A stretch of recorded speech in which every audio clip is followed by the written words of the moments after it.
पश्चिम बंगाल में कानून व्यवस्था चरमरा गई है। जो जनता की भलाई के लिए पैसा आता है उसकी पाई पाई को खाने का पक्का इंतजाम किया जाता है। कट मनी के नाम से मशहूर यहां के नेता और यहां की सरकार हो गई है। गरीबों की भलाई के लिए जो पैसा केंद्र से आता है उसमें भी कमीशन खाने का हर संभव प्रयास किया जाता है। भ्रष्टाचार चरम सीमा पर है। अगर भ्रष्टाचारियों के खिलाफ कार्रवाई की जाए तो ईडी की टीम पर भी पथराव, मारपीट, सिर फोड़ने का काम होता है। आखिरकार देश का पैसा, देश की जनता का पैसा अगर उसका हिसाब लेने का नाम आए तो भ्रष्टाचारियों को संरक्षण देने का काम, शेल्टर देने का काम पश्चिम बंगाल की सरकार क्यों करती है।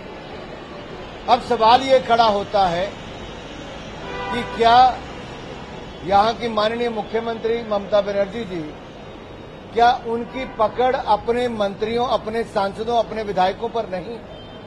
क्या लूट की खुली छूट ये उन्होंने दे रखी है कि इनके लोग इनकी सुनते नहीं? अगर लूटने वालों के खिलाफ कार्रवाई की जाए तो उन्हीं अधिकारियों के खिलाफ इनके गुंडे, इनके अधिकारी, इनके कार्यकर्ता टूट पड़ते हैं, मारते हैं। ये देश में कहीं नहीं होता, पश्चिम बंगाल में होता है। ये कैसी परिस्थिति खड़ी हो गई? लॉ एंड ऑर्डर की एक भयंकर समस्या यहां पर है जिसका बार बार उदाहरण देखने को मिलता है।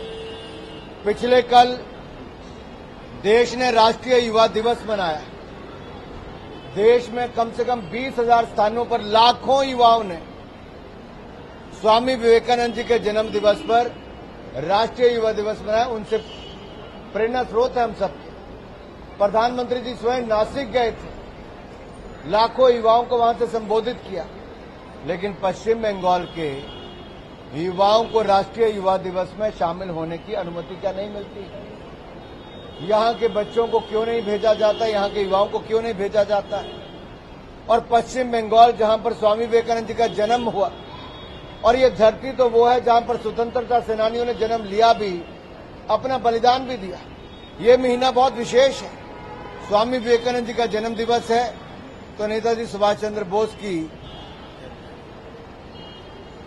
दूसरी ओर डॉक्टर श्यामा प्रसाद मुखर्जी हो या फिर रविंद्रनाथ टैगोर हो, एक के बाद दूसरा ऐसे महान नेता की बात आती है जिसने बंगाल ही नहीं पूरे देश के लिए अपना बहुत बड़ा योगदान दिया है। सर, पुरुलिया में कुछ साधुओं को पीटा गया है। बताया जा रहा है कि किडनैप करने की कोशिश भी किया गया था। और उसी दिन जिस दिन स्वामी विवेकानंद की जन्मदिन था और ये लोग गंगा सागर जाने के लिए निकले हुए थे किसी जगह से। सर, अभी इसको ऐड करना चाहेंगे। अभी खबर ये आ रही है कि 12 लोगों को अरेस्ट कर लिया गया है बंगाल पुलिस की तरफ से और आज कोर्ट में प्रोड्यूस किया जाएगा। आखिरकार ये वातावरण क्यों? ये तुष्टीकरण की राजनीति ने इस वातावरण खड़ा कर दिया है कि कभी राम जन्मभूमि का अगर शिलान्यास हो तो बंगाल में कर्फ्यू जैसी स्थिति खड़ी कर दे, हिंदुओं को जश्न भी न मनाने दिया जाए। और अब हिंदू साधुओं को मारने पीटने की, उनकी हत्या तक करने का भी प्रयास किया गया। इस तरह की घटनाएं सामने आई और राज्य की सरकार मूक दर्शक बन के बैठी रही। मीडिया के मित्रों ने जब ये बात को उठाया तब जाकर अब ये थोड़ी कार्रवाई की है। सवाल ये खड़ा होता है कि तुष्टीकरण की राजनीति पश्चिम बंगाल को कहां लेकर जा रही है और आखिरकार ये हिंदू विरोधी सोच क्यों है?